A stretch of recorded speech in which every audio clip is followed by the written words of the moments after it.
Welcome to the video podcast, voted one of the best in the marketing research industry in 2019, followed up again in 2020, and this year designated by FeedSpot as one of Market Research's very best YouTube video locations. This is Research Business Daily Report. We're the only daily research news video, most Mondays through Thursdays, and we present a particular news item that we think is either underreported or, in many cases, not reported at all. We also rely on viewer support. We'll tell you later how you can help us in that regard.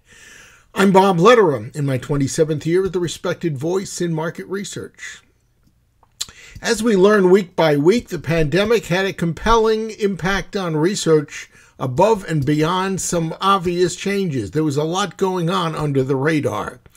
Think Now Director of Panels Art Padilla blogged about, quote, the extraordinary growth of online sample over the past 2 years, stating that online sample demand spiked as the pandemic continued to expand.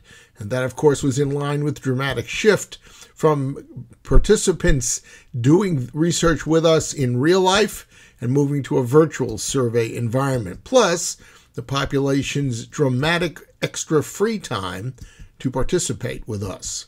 Padilla noted, quote, there's a lot of money flowing into the industry right now. That, of course, a reference to Cint's acquisition this year of Lucid for $1.1 billion and the smaller but just as important protege takeover of Polefish for something under $100 million. Padilla stated all that activity may actually be somewhat artificial, and he suggested a light needs to be shined on it to be certain it's going to stick as the world reopens after 2 years of COVID domination. Padilla credited Lucid for its successful launch of the first online programmatic exchange for sample. It motivated immediate competition.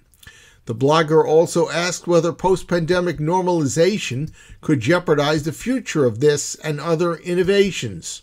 One of the reactions to that is a de-emphasis that's going on now on maintenance of actual panels, which have been, as we all know, the bread and butter of online sample. Quoting Padilla again, it is possible that the online sample industry is rethinking its dependence on panels and may actually turn towards reliance on exchange platforms and survey programming for sample collection. That is a wrap-up on this edition of the Research Business Daily Report. As we mentioned at the start of today's video, we'd love for you to become one of our Patreon supporters because our video series is viewer supported. Now you may ask, what is a Patreon supporter? Well, it's an individual or company that agrees to provide a monthly contribution to us on an ongoing basis. You can find out more by visiting RBDR's exclusive crowdfunding platform. It's at patreon.com/RBDR. When you get there, you can select whatever level of support is comfortable for you, and whatever that may be, well, our deepest thanks. We hope you have a good research day, and we'll be here tomorrow. Hope you'll be joining us again, and until then, please stay safe.